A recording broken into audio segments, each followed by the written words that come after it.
오늘의 말씀은 이사야 66장 18절과 19절의 말씀을 보겠습니다.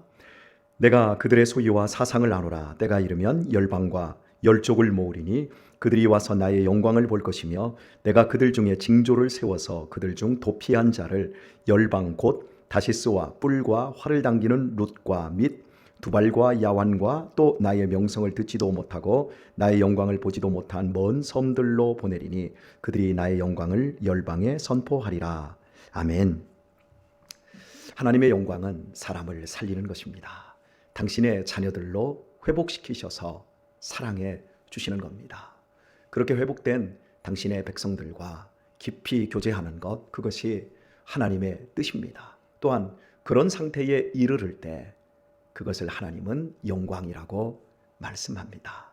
하나님께서는 어제 아침에 우리가 살펴본 대로 도피한 자들, 즉 이스라엘 백성들 가운데서 도피한 자들을 통해서 하나님의 복음을 듣지도 하나님의 이름을 부른 적도 없고 하나님에 대한 아무런 소식을 알지 못했던 사람들에게 하나님의 놀라운 복음의 소식을 증거하게 하시겠다고 말씀하고 있습니다.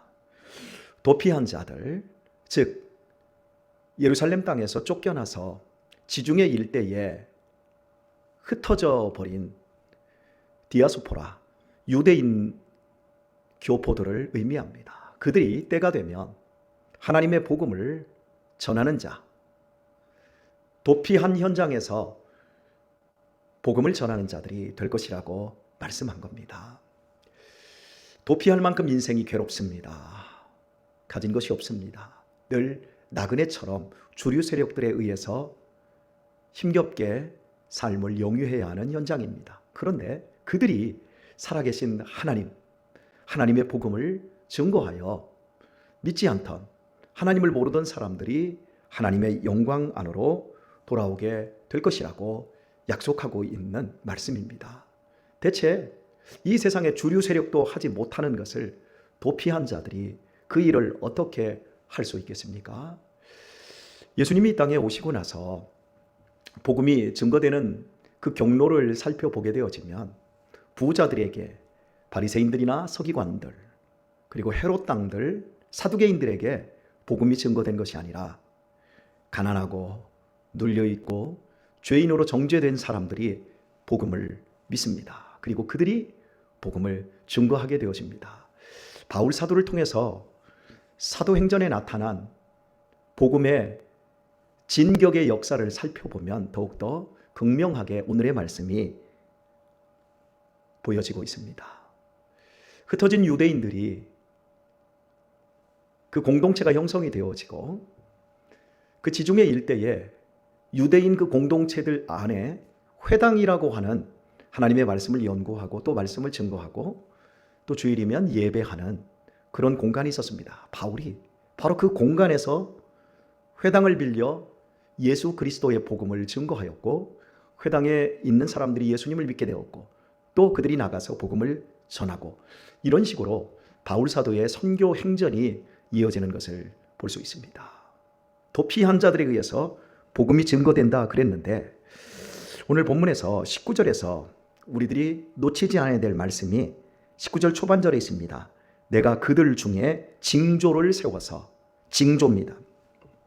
처녀가 잉태하여 아들을 낳으리니 이름을 임마누엘이라 하라. 이사야서 지금 앞부분에서 우리가 살펴보았던 것처럼 예수님이 이 땅에 오실 때 여자가 잉태하여 한 징조를 보여주겠다 그래서요. 그 징조는 하나님의 아들이 이 땅에 내려오는 것입니다. 오늘 본문에서 한 징조를 세워서 그들 중 도피한 자를 열방, 하나님의 이름을 듣지도 못한 사람들에게 복음을 선포하게 하겠다라고 약속되어 있지요. 예수님이 이 땅에 내려오셨습니다. 그 이름을 임마누엘이라 하리라. 하나님이 우리와 함께 한다라고 하는 의미입니다. 도피한 자들에게 복음을 맡긴다라고 하는 것. 그러면 구체적으로 그들이 어떻게 복음을 전하게 되는 겁니까? 이 세상의 질서, 이 세상의 체제라고 하는 것은 경제성, 효율성, 합리성입니다. 가장 쉬운 말로 돈이 되지 않으면 일을 하지 않습니다. 나에게 이익이 되지 않으면 움직이지 않습니다.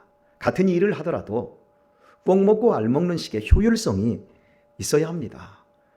그냥 내가 다른 사람을 도와주지 않습니다. 내가 도와줌으로 말미암아 내가 다른 사람에게 최소한 좋은 사람이다 라고 하는 것을 얻어내든가, 많게는 정치적인 책략에 의해서 다른 사람을 돕기도 합니다. 이 사회의 구조 자체는 내가 손해보고 너를 유해주지 않습니다. 다 꽁 먹고 알 먹으면 좋고, 알은 못 먹더라도 꽁을 먹을 정도는 되어야만이 되어지는 인간관계가 있습니다. 그런데 이 세상에서 이 도피한 자, 세상의 경제성, 효율성, 어떤 합리성에서 배제된 자들이 있습니다. 예를 들어서 장애인들이 있습니다. 갑작스럽게 장애를 입어서 지금까지 해왔던 일들을 잘 하지 못합니다. 효율성이 뚝 떨어지지요. 그런 사람 회사에서 안 써줄 겁니다. 건강했습니다. 능력도 있었습니다. 그런데 점점 건강도 약해지고 그 능력도 부족해집니다. 그러면 이 사회는 그런 사람들을 자꾸 도태시킵니다. 이것이 세상의 원리입니다. 그런데 그리스도인은 경제성이나 효율성이나 합리성을 쫓지 않습니다. 언제나 관계성을 쫓습니다. 성공지향적이 아니라 관계지향적입니다. 그리고 내가 너를 사랑하는 것이 곧 나를 사랑하는 것이다 라고 하는 생각을 갖습니다. 세상 사람들은 나를 사랑하는 것은 어디까지나 나를 사랑하는 것이지, 그래서 이타적인 생각을 하지 못합니다. 그리스도인들이 예수 그리스도께서 이 땅에 오심으로 말미암아 그것이 징조가 되고 도피한 자들이 복음을 증거하게 된다라고 하는 것은 이런 원리입니다. 이 세상의 경제성, 효율성, 합리성으로 복음을 설명하고 복음을 증거하는 것이 아닙니다. 도리어 비효율성, 비경제성, 비합리성으로 복음을 전하는 겁니다. 여러분들 전도하고 싶지 않습니까? 복음을 증거하고 싶지 않습니까? 그런데 그것이 잘 되지 않다란 말이지요. 이유가 무엇입니까? 전도, 뭔가를 자꾸 가르치려고 하는 어떠한 그 생각이 우리 속에 있어요. 기독교의 신앙, 기독교의 교리, 기독교의 종교적인 무엇, 이런 것들을 가르쳐야 되는데 가르치려고 하다 보니까 내가 배운 게 별로 없는 것 같고 가르칠 만한 실력이 없다고 생각이 되어집니다. 그런데 말입니다. 여러분, 말 잘하는 사람, 똑똑한 사람들이 전도하던가요? 그렇지 않습니다. 언제나 전도하는 사람들을 보면 따로 있습니다. 어떤 사람이 전도를 잘합니까? 아픈 사람 함께 해주고, 인생의 절망 가운데 있는 사람들 손잡아 주는 것. 효율성과 경제성이 없는데도 불구하고 그 사람이 사회에서 버려지고 병든 자가 되었어도 포기하지 않고 그 사람의 친구가 되어줍니다. 기꺼이 내 에너지와 내 시간을 함께 주는 겁니다. 복음 증거의 효율성은 같이 있어지는 데서 출발이 되어집니다. 여러분, 교육의 가장 중요한 건 같이 있어주는 겁니다. 우리 자녀들에게 정말 좋은 양육과 또 좋은 인성과 또 좋은 교육을 해주는 부분에 있어서 가장 첫 번째는 학원에 보내거나 좋은 선생님을 만나게 해주는 것이 아닙니다. 부모가 어린 자녀와 함께 해주는 겁니다. 같이 있어주는 겁니다. 같이 있어줌으로 말미암아 애착이 형성이 되고 대상관계가 좋아지고 아이들의 마음이 안정되어질 때 아이들이 좋은 사람으로 성장하고 더 확장되어지게 됩니다. 자녀들에게 믿음을 선물로 주기를 원한다면 자녀들과 함께 신앙을 공유하는 시간들을 많이 가질 수 있어야 합니다. 이런 것을 하지 않고 학원 보내고 또 좋은 학교에 진학시켜주고 많은 용돈 주고 좋은 참고서를 많이 사주고 과외 선생님을 붙여주는 것으로는 좋은 교육이 이루어지지 않습니다. 전도에 있어서 첫 번째는 같이 있어주는 겁니다. 같이 있어주는데 그 사람에게 내가 어떤 목적이 있는 것이 아니라 그 사람을 진심으로 사랑하고 그 사람을 진심으로 구원하려고 하는 애틋한 마음이 있는 그 상태, 그래서 그것이 그 사람에게 증거되어질 때 전도가 일어나는 거죠. 여러분, 이 세상에서 아파보지 않은 사람은 아픈 사람과 함께 하지 못합니다. 이 세상에서 실패해보지 않은 사람은 실패한 사람들을 절대 전도할 수가 없습니다. 이 세상에서 상처받고 절망의 깊은 수렁들을 경험한 도피한 자 같은 사람들이 결국 이 세상 효율성과 경제성에서 배제된 사람들을 손잡아 줄 수 있고 그들의 아픈 심정을 알아줄 수가 있지요. 그래서 그들에게 시간을 내고 그들에게 내 에너지를 주고 그들에게 내 물질을 써서 그들을 격려하고 지지하고 용기를 줄 때 그들이 우리에게 묻는 겁니다. 도대체 당신은 왜 그렇게 삽니까? 당신은 무엇이 좋아서 나 같은 것이 무엇이 마음에 든다고 나를 이렇게 아끼려고 합니까? 우리에게 묻게 되어지는 겁니다. 인생의 절망을 경험한 사람들, 인생의 아픔들을 온몸으로 느껴본 사람, 그 사람들이 진정으로 예수님을 알게 되어지면, 예수님이 얼마나 좋은 분인 줄을 알게 되어지면 그 사람들을 통해서 하나님은 복음이 증거되도록 하십니다. 여러분, 세상에 만족한 것들을 얻을 수 있을 때는 예수님이 주시는 것이, 예수님의 은혜 신령한 것, 하늘의 것들, 이런 것들이 우습게 여겨집니다. 그러나 우리가 실패하고 좌절한 자리에 떨어지면 예수님이 주시는 위로, 참된 평안, 그분의 인격을 알게 되어집니다. 그러면 우리 자신이 바뀝니다. 우리가 복음을 증거하기를 원한다면 우리가 먼저 진짜 예수님과 사랑을 할 수 있어야 됩니다. 진짜 사랑을 하는 사람들, 갑자기 애인이 생긴 사람들은요, 그 사람들의 표정이 달라집니다. 말하는 게 틀려집니다. 그들의 일상생활에 활력이 넘치게 되어집니다. 예수님을 진짜로 사랑하는 사람, 예수님을 행복으로 정말 만난 사람들은 변한 흔적이 얼굴에 나타납니다. 그들의 삶에 묻어납니다.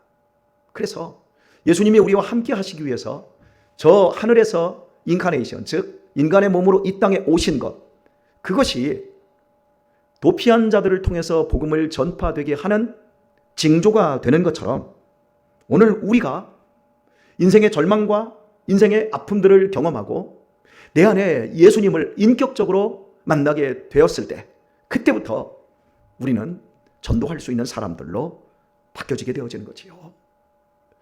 인생은 아무것도 버릴 것이 없습니다.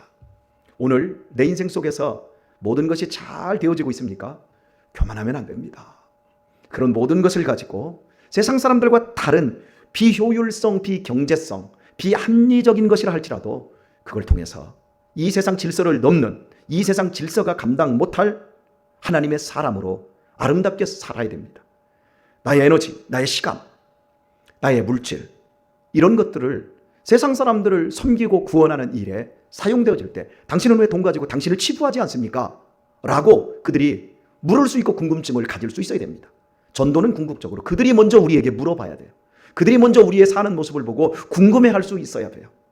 내가 오늘 정말 원망하고 불평하고 접시물에 코바가 죽어야 될 그 상태에 있는데도 불구하고 웃고 있고 감사하고 있고 즐거움 속에 인생을 살고 있다고 한다면, 세상의 질서, 세상의 어둠이 우리를 넘어뜨리지 못하고 있는 그 모습을 우리가 나타낼 수 있다면, 그것을 가증스럽게 외식으로 나타나는 것이 아니라 진짜 내면에서부터 예수님을 누림으로 말미암아 감격하고 행복해하고 있다고 한다면, 분명히 우리 주변에 있는 사람들이 당신 미쳤다, 당신은 어떻게 그렇게 살 수 있느냐, 그 비결이 뭐냐? 라고 물을 때, 그때 우리는 드디어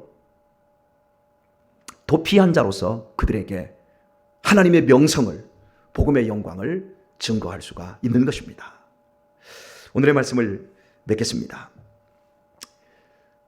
위대한 징조가 나타났습니다. 이미 2000년 전에 하나님의 아들 예수님이 이 땅에 오셨습니다. 우리와 함께하기 위해서 오셨습니다. 이제 우리는 내 것을 전하는 사람이 아니라, 기독교라고 하는 종교적인 계율을 전하는 사람이 아니라, 이미 이 땅에 내려오시고 십자가에서 죽으시고 가난한 자들의 친구와 이 세상의 죄인들, 원수들을 위해서 십자가에서 죽으셨다가 3일 만에 부활하신 예수님을 우리는 소개해 주는 사람들입니다. 내가 만난 예수님을 만나게 해주는 겁니다. 우리가 예수님처럼 똑똑할 필요가 없고 우리가 예수님처럼 능력이 있을 필요가 없습니다. 그냥 우리는 내가 사는 삶으로 내가 만난 그 예수님을, 내가 느끼는 예수님을 다른 사람들에게 직접적으로, 간접적으로 전해주면 됩니다. 내가 변하고 내가 새 생명 얻어서 이렇게 살고 있는 그 삶을 아주 삶 속에서 자연스럽게 나타내는 겁니다. 말씀드립니다. 전도하려고 여러분이 전도를 일로 애쓰지 마세요. 먼저 여러분이 예수님을 만난 기쁨을 누리세요. 그 기쁨이 없다면 그 기쁨을 찾으세요. 그 기쁨을 감격하며 사세요. 그렇게 할 때 우리 주변에 있는 사람들이 우리를 알게 되어질 것이고, 그럼 우리에게 물을 겁니다. 당신이 가진 것이 무엇이냐? 그러면 여러분은 그때 예수님을 주면 됩니다. 예수님에게 인계하기만 하면 되는 겁니다. 능력이 없어도 상관없습니다. 우리는 원래부터 이 세상으로부터, 지옥으로부터 도피된 자들입니다. 그리고 예수님과 함께하는 사람들입니다. 주변에 여러분이 함께 해야 될 사람들이 있을 거예요. 여러분 주변에 보면 답답한 인생에 그 참 말종과 같은 인생을 사는 사람들이 있을 거예요. 그들이 정말 예수님을 믿기를 원하는 그 간절한 마음이 여러분에게 있을 거예요. 여러분, 그들의 손을 잡아주십시오. 그들에게 예수님을 증거할 수 있는 삶, 그 삶을 여러분 먼저 살아내십시오. 오늘도 여러분의 그 삶 모든 전 과정이 예수님을 드러내고 예수님과 함께 기뻐하며 살아가는 그런 하루가 될 수 있기를 예수님의 이름으로 축원합니다.